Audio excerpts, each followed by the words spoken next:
ইউনূসের দুর্নীতিকে আমি 10টা ভাগে ভাগ করে প্রতি সপ্তাহে একটা করে পর্ব ছাড়ছি।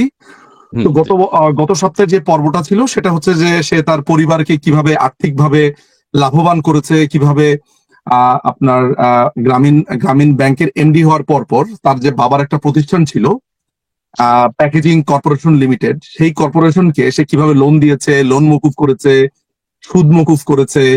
তার বাবার লোন ছিল জনতা ব্যাংকে, সেই লোনটা সে গ্রামীণ ব্যাংক থেকে নিয়ে কিভাবে শোধ করেছে, এরকম অনেকগুলো ঘটনা নিয়ে আমি একটা ভিডিও বানিয়েছি। তো সেকেন্ড পর্বের জন্য আমি গত 3-4 দিন ধরে প্রস্তুতি নিচ্ছিলাম। আমার এই সেকেন্ড পর্বটা হচ্ছে, আপনারা নিশ্চয়ই শুনেছেন 5ই অগস্টের পরে ইউনূস 666 কোটি টাকা তার মকুব হয়ে গেছে, তাই না? জি জি, যে ওনার কোনো টাকা পয়সা নেই যেহেতু এটা তো মকুব হবেই আদালতে, এটা তো স্বাভাবিক। তো ঘটনা যেটা দাঁড়িয়েছে যে আমরা যখন আলাপগুলো করি, দুই ধরনের আলাপ আছে। এক ধরনের মানুষ ধরেন, দুই ধরনের বলাটাও ঠিক হবে না, 3-4 ধরনের বলা যেতে পারে। যেমন এক ধরনের মানুষ শুনে সেটাই বলে, তাদের জন্য কোনো প্রমাণপত্রের এগুলোর প্রয়োজন হয় না, জাস্ট তারা শোনা কথাগুলোই ফেরি করতে থাকে। একদল মানুষ আছে যে তারা নির্ধারণ করে নেয় যে তারা কোনটা বিশ্বাস করবে। তারা সত্য মিথ্যা থেকে সবচেয়ে বড় ব্যাপার যে আমি আসলে ইউনূসের পক্ষে থাকবো নাকি আমি আওয়ামী লীগের পক্ষে থাকবো, তখন এক ধরনের সিদ্ধান্ত নেয়।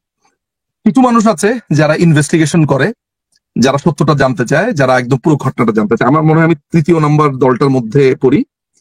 তো আমার কাছে কয়েক লক্ষ ডকুমেন্টস আছে। আমার প্রায় 4-5টা হার্ড ড্রাইভের এগুলো হচ্ছে না, এক একটা হার্ড ড্রাইভ 6 টেরাবাইট, আমি জায়গা দিতে পারছি না। অর্থাৎ ইউনূসের এই গ্রামীণ ব্যাংক কেন্দ্রিক যত রকমের দুর্নীতি আছে মোটামুটি বলা চলে আমার কাছে এগুলো আছে।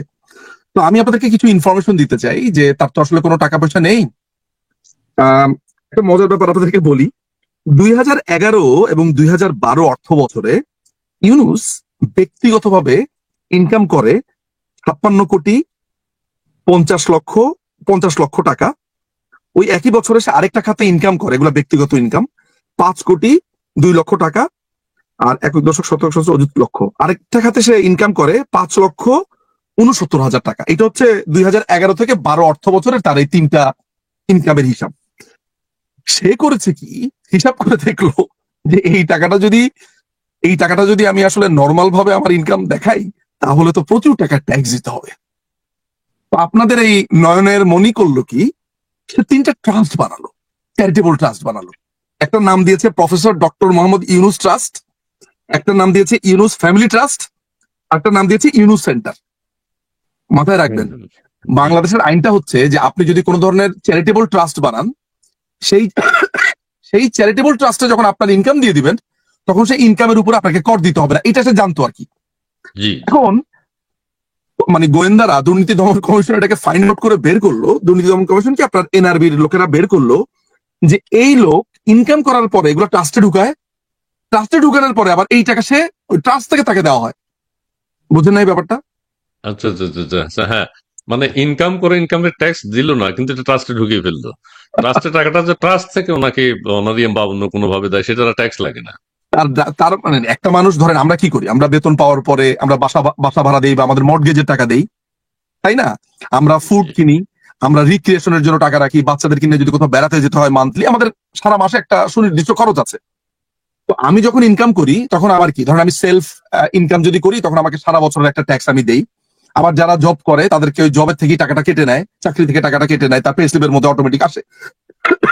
তো ইউনূস, আপনাদের এই সরল সুন্দর লোকটা যাকে মানুষ দায়িত্ব দিয়ে বসিয়েছে, সে করলো কি, তার এই যে কত 56 কোটি, এদিকে 5 কোটি, 56 আর 5 হচ্ছে 61, 61 কোটি আর 5, 6, 7, 8, 8 কোটি, সরি 61,69,00,000 টাকা, 61,69,00,000 টাকা সে ট্রাস্টে ঢুকিয়ে দিয়ে এটার পুরো ট্যাক্সটা সে বাদ দিয়ে দিল। এবং মজার ব্যাপার হচ্ছে, মানে আমি গতকালকে রাত্রে প্রায়, মানে আমি প্রতিদিনই আর কি ধরেন 7-8 ঘন্টা এখানে গবেষণা করতে হয়, আমার প্রচুর কষ্ট যাচ্ছে।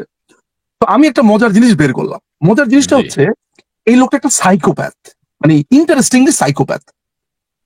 ও গ্রামীণ ব্যাংকে ওকে কিন্তু চাকরি দিয়েছে সরকার। মাথা সবাই মনে করে বাংলাদেশে যে গ্রামীণ ব্যাংকটা মনে হয় ওর বানানো bank, which is not correct. গ্রামীণ ব্যাংকটা প্রতিষ্ঠিত হয়েছিল আসলে এরশাদের আমলে, ঠিক আছে? এরশাদের আমলে তাকে প্রেষণে অর্থাৎ ডেপুটেশনে, সে যেখানে চাকরি করতো অর্থাৎ চিটাগাং ইউনিভার্সিটিতে চাকরি করতো, তাকে ওইখান থেকে ধরে নিয়ে এসে আপনার গ্রামীণ ব্যাংকে ডেপুটেশনে চাকরি দেওয়া হয়। সো সে 1983 থেকে 1990 সাল পর্যন্ত সে ডেপুটেশনে চাকরি করলো। 1990 সালের শেষের দিকে তার চাকরিটা পার্মানেন্ট করে তাকে এমডি বানা দেওয়া হলো এসব থাকা অবস্থাতেই। কেমন? এর পরবর্তী সময় যখন BNP government, Bangladesh Awami League government আসলো, সে এমডি ছিল। এমডিতে আসার পর পর সে প্রথমে ভাগ্য পরিবর্তন করে হচ্ছে তার পরিবারের। তার বাবার নাম হচ্ছে দুলা মিয়া সওদাগর, দাদার নাম হচ্ছে নজু মিয়া সওদাগর, এবং তাদের একটা প্রিন্টিং প্রেস ছিল। আব্দুল সালাম অর্থাৎ তার বড় ভাই, তারপর তার ভাই মোহাম্মদ ইব্রাহিম, সে নিজে, তার বোন। আমার কাছে তাদের যে ফ্যামিলির পুরো, ওই যে আমরা আর কি সিটি কর্পোরেশন থেকে কিছু ডকুমেন্টস উঠিয়েছি তার ব্যাপারে, তার পুরো ফ্যামিলির চিত্রটা আমাদের কাছে আছে। তো সে প্রথমে তার ফ্যামিলিকে উঠালো। তার ফ্যামিলি তখন ওই প্রেস দিয়েই চলতো। ডক্টর মোহাম্মদ ইউনূসের মনে হয় কিছু ইনকাম ছিল, আর হচ্ছে তার এদের প্রেসে টাকা দিয়ে তার ফ্যামিলি চলতো। এই ফ্যামিলি টাকা দিয়ে সে মূলত দেখলো যে তার ফ্যামিলি ডোবা অবস্থাতে, তখন সে করলো কি, গ্রামীণ ব্যাংকের ধরেন চেক বই থাকে তাদের, মানে 500টা শাখার চেক বই, 500টা শাখার লেজার বুক, 500টা শাখার যত রকমের মুদ্রণের কাজ আছে, একটা ব্যাংকের মুদ্রণের কাজ আপনাকে নিশ্চয়ই বলে দিতে হবে না, অনেক অনেক অনেক। এই সমস্ত মুদ্রণের কাজ সে তার পরিবারকে দিয়ে দিল। মজার ব্যাপার হচ্ছে, আমি যখন গ্রামীণ ব্যাংকের অর্ডিন্যান্সটা ঘাটতে গেলাম 1983, সেখানে দেখা গেল ওইখানকার 19 নম্বরে লেখা আছে যে গ্রামীণ ব্যাংক একমাত্র লোন দিবে দুস্থ এবং ল্যান্ডলেস পিপলকে। তো দুলামিয়া কি ল্যান্ডলেস? দুলামিয়ার 5 লাইসে 5 তলা বাড়ি দেখা যাচ্ছে, সে পাকিস্তান আমলে 1960 তাদের 2 তলা বাড়ি ছিল, পরে এটাকে মনে হয় 5 তলা বানিয়েছে। সে তো ল্যান্ডলেস ছিল না, তাদের আরো কিছু ল্যান্ড টেন্ড ছিল। তো এই ল্যান্ডলেস পিপলকে ঋণ দেওয়ার কথা, কিন্তু ঋণটা দিচ্ছে হচ্ছে তার পরিবারকে। এবং মজার ব্যাপার হচ্ছে ঋণটা দিচ্ছে গ্রামীণ ব্যাংক। এবং সে এত চালাক, সে গ্রামীণ ব্যাংকের সে তাদের যে প্যাকেজিং কর্পোরেশন, এটাকে এজেন্ট বানিয়ে দিল গ্রামীণ ব্যাংকের। অর্থাৎ গ্রামীণ ব্যাংকের সমস্ত মুদ্রণের দায়িত্ব তার কোম্পানিকে দিয়ে দিল। এতে করে হলো কি, ওদের যে স্টাফের বেতন, ওদের যে অফিসের খরচ, এটাও আর কোম্পানিকে দিতে হলো না, এটা দিয়ে দিল গ্রামীণ ব্যাংক। এবং গ্রামীণ ব্যাংকের সাথে তার কোম্পানির একটা চুক্তি হয়েছিল 17/6/1990। আমি চুক্তিটা বসে বসে পড়লাম। সমস্ত কিছু দিবে গ্রামীণ ব্যাংক, কিন্তু যে প্রফিটটা করবে প্যাকেজিং কর্পোরেশন, সেইটার ভাগ গ্রামীণ ব্যাংক পাবে না। ইন্টারেস্টিং না ব্যাপারটা? আচ্ছা, জি। তো যাই হোক, তার ব্যক্তিগত ইনকামের কথা বলছিলাম। তো তাকে আমি সাইকোপ্যাথ কেন বলছি?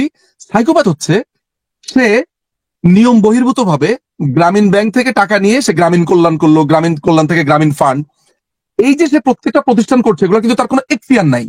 সে আবার প্রত্যেকটা শেয়ার হোল্ডার হচ্ছে, মানে without putting any money on the table say share holder হয়ে যাচ্ছে। মজার ব্যাপার হচ্ছে যে গ্রামীণ কল্যাণ যত টাকা ইনকাম করেছে, এগুলো কোনো ট্যাক্স সে দিত না। তার যুক্তি ছিল যে এই টাকাটা যেই সোর্স থেকে এসেছে, ধরা যাক আমি আপনাকে একটা উদাহরণ দিয়ে বলি, যেমন আমি আপনাকে 10 কোটি টাকা দিলাম। জি। 10 কোটি টাকা কেন দিলাম? কারণ আপনার একটা আল্লাহ, কোম্পানি আছে, 10 কোটিতে। আপনার একটা জি কোম্পানি জি আছে, জি। এই কোম্পানি আমাকে ধরেন কোনো একটা সার্ভিস দিল, প্রপার্টি সার্ভিস দিল। আপনাকে যে আমি টাকাটা দিলাম, আপনি এই টাকাটা তো আপনার অ্যাকাউন্টে নিলেন, আপনি এটা কানাডিয়ান গভর্নমেন্টকে আপনি এটা ট্যাক্স দিলেন না? জি জি। এখন এই টাকাটা থেকে 5 কোটি টাকা আপনি হাসান ভাইকে দিলেন, হাসান ভাই আপনার একটা কাজ করে দিছে, এটা আরেকটা কাজ। এখন হাসান ভাই বলছে এটা টাকা ট্যাক্স উনি দিবে না। ধরো যে হাসান ভাই হচ্ছে আমাদের ডক্টর ইউনূস, হাসান ভাই টাকাটা ট্যাক্স দিবে না। কেন দিবে না? হাসান ভাই বলছে এই টাকার উপরে তো ট্যাক্স অলরেডি ইসমাইল ভাই দিয়েছেই, আমি আবার ওই একই টাকার উপরে ট্যাক্স দিব কেন? এখন আপনি যে আরেকটা ট্রানজাকশন করছেন, এটার কিন্তু কোনো খবর নাই, এখানে যে হাসান ভাইয়ের একটা ইনকাম হচ্ছে। এই এইভাবে তার প্রায় 1500 কোটি টাকা ট্যাক্স সে দিবে না বাংলাদেশ গভর্নমেন্টকে। এখন সে যেহেতু নোবেল প্রাইজ পেয়েছে, একটু পরিচিত আছে, তো অনেক গভর্নমেন্টই তাকে ধরতে একটু ভয় পেত। বাংলাদেশ সরকার অর্থাৎ বিগত সরকার এটা টের পেল যে এই ঘটনা কি কিভাবে টের পেল। গ্রামীণ ব্যাংকে গত প্রায় 3-4 বছর আগে বেশ কিছু একেবারে তরুণ কিছু ছেলে পেলে, আমি তাদের নাম বলছি না, তারা সেখানে চাকরি পেল। এরা আগে ডিফেন্সের কর্মকর্তা ছিল, বাংলাদেশ নেভি, বাংলাদেশ আর্মিতে তারা ছিল। তারা করলো কি, ঢুকেই এই গ্রামীণ ব্যাংকের গত 40 বছরের অডিট করলো। এরা তো খুবই স্মার্ট ছেলে পেলে, এরা চিন্তা করলো যে ঘটনাটা কি একটু দেখি তো, গত 40 বছরে গ্রামীণ ব্যাংক কেমনে চলেছে। এরা তখন পুরো অডিট করে ফেললো। অডিট করার পরে দেখে কি, এখানে হাজার হাজার কোটি টাকার অনিয়ম।